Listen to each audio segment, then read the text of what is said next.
ہر کسی اس شخص تک جو اس سماج میں رہتا ہے، بحیثیت ایک انسان، کیونکہ انسان ایک اشرف المخلوقات ہے، انسان سے غلطیاں ہو چکی ہے ماضی میں اور ہو بھی جائیں گی۔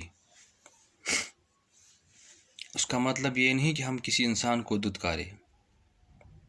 صحبت غلط ہوتی ہے لیکن انسان غلط نہیں ہوتا۔ انسان کو راہ راست پہ لایا جا سکتا ہے اپنی کوششوں سے۔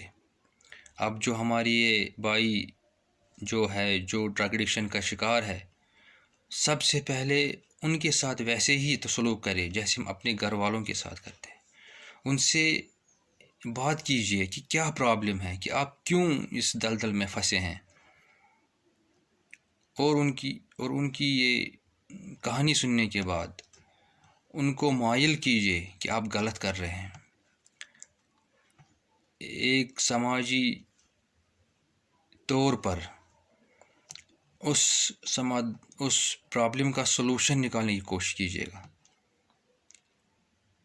اگر ہم ایک ہی انسان کو اس برائی سے نکالنے میں کامیاب ہوتے ہیں تو یہ ہمارے لیے ایک فخر کی بات ہوگی۔ اس ایک انسان سے جتنے بھی لوگ جڑے ہوں گے وہ بھی سمجھ جائیں گے کہ یہ کام غلط ہے۔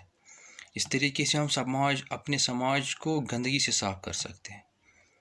دیکھیے، ہمارے سماج میں، ہماری سوسائٹی میں جب جوان کوئی غلط کام کرتے ہیں، اس کا اثر صرف اس کی زندگی پر نہیں بلکہ اس کے گھر والوں پر بھی پڑتا ہے، اور سوسائٹی تو انوالو ہو ہی جاتی ہے۔ کل کو وہ کوئی ایسا گنونا کام کرتا ہے جس سے ہم سب کا سر شرمندہ ہو جاتا ہے۔ اس سے پہلے کہ کچھ ہو جائے، کچھ انہونی ہو جائے، ہمیں چاہیے کہ بحیثیت انسان ہم سب کو سامنے آنا چاہیے اس کو روکنے کے لیے۔ یہ ہماری بھی ذمہ داری ہے، انفرادی طور پر بھی اور سماجی طور پر بھی۔ ہم اس ذمہ داری سے باہر نہیں نکل سکتے۔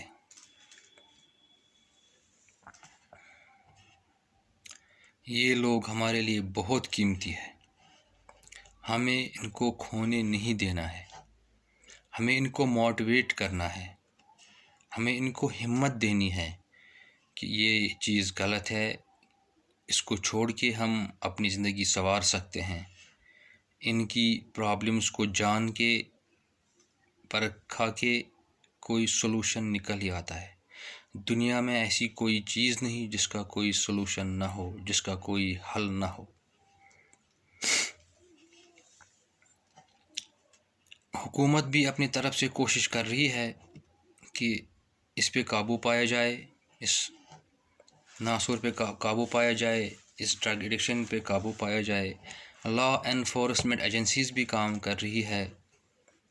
اس کے ساتھ ساتھ ہم لوگوں کو بھی سامنے آنا ہے، آپس میں ایک دوسرے کو مضبوط کرنا ہے کہ کیسے اس کو روکا جائے۔ والدین کا بھی فرض بنتا ہے کہ وہ اپنے اولادوں پہ، اپنے بچوں پہ نظر رکھے کہ ان کی صحبت کس راستے پہ چل رہی ہے، کہیں وہ غلط تو نہیں کر رہے ہیں۔ سکولوں میں بھی جو انتظامیہ ہے ان پر بھی فرض عائد ہوتا ہے کہ وہ جتنے بھی بچے ان میں ہیں ان پر نظر رکھے کہ کوئی بچہ غلط تو نہیں کر رہا ہے، کوئی اس دلدل میں تو نہیں پھنس رہا ہے۔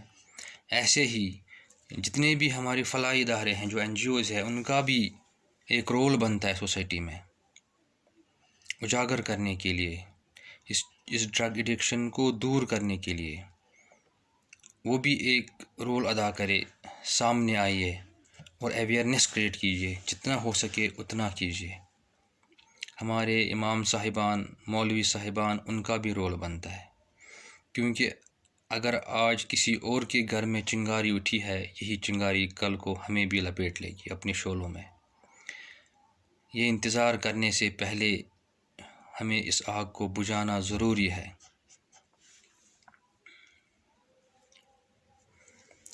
آج کل ہمارے ڈاکٹر صاحبان جو بار بار ہمیں چیتاونی دیتے ہیں کہ ڈرگ ایڈکشن آن رائز، ہمارا یوتھ خراب ہوتے جا رہا ہے، لیکن ہم ان کی باتوں پہ یقین نہیں کرتے، اور ہمیں تو فرصت ہی نہیں ہے۔ آج کل لیٹسٹ ٹیکنالوجی کا زمانہ ہے، آپ یورین ڈیٹیکشن کے تھرو اپنے بچے کو پراپر چیک میں رکھ سکتے ہیں، سکولوں میں ان کا ٹیسٹنگ کیا جائے،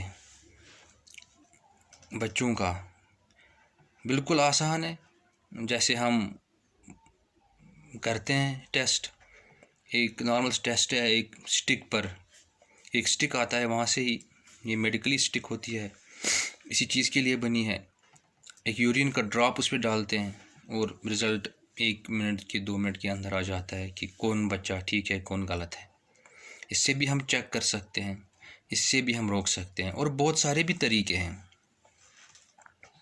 لہٰذا میں آپ لوگوں سے گزارش کرتا ہوں کہ اس چیز کو ہلکے میں نہ لے، مہربانی کر کے جتنا بھی ہم سے ہو سکے سماج کو بچانے میں سامنے آئیے، یہ ہماری بھی ذمہ داری ہے، ہم سب کی ذمہ داری ہے، کیونکہ ہماری جنریشن، خاص طور پر کہ میں کشمیر کی بات کروں گا، ڈرگس کا شکار ہو رہی ہے۔ آپ اگر آبزرو کرو گے اپنے ماحول کے ارد گرد، جب بھی گلی کوچے میں آپ کا گزر ہو، آپ دیکھو گے کہ کتنی ایسی برانڈس ہے جو خالی بوتلیں ملتی ہے، شراب کی بوتلیں ملتی ہے، کوڈین فاسفورٹ کی بوتلیں خالی ملتی ہے، جس سے دیکھ کر دل ہمارا رنج ہوتا ہے۔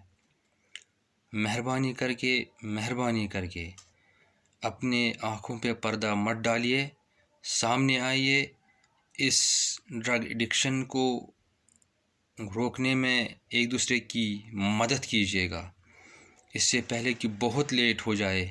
یہ سب سے پہلے ہمارے اوپر فرض ہے کہ ہم سامنے آئے، اپنے بچوں، اپنے بیٹوں، اپنے ان ینگ جنریشنز کو اس دلدل میں پھنسنے سے بچا سکے، اور جتنا ہو سکے ایک دوسرے کو تعاون کیجیے۔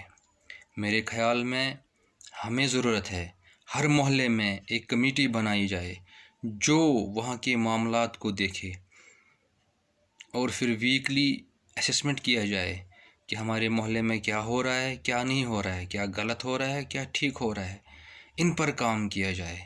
یہ نیڈ آف دی آور ہے، یہ کرنا ضروری ہے۔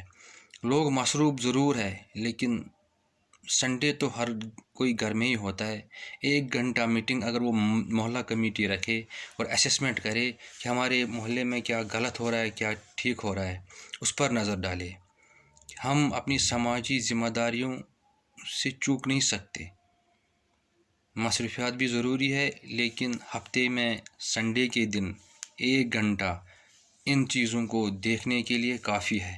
میں آپ لوگوں سے گزارش کرتا ہوں کہ اپنے سماج کو بہتر بنانے میں ہر ایک بندے کی ذمہ داری ہے کہ وہ سامنے آئے۔ باقی شکریہ۔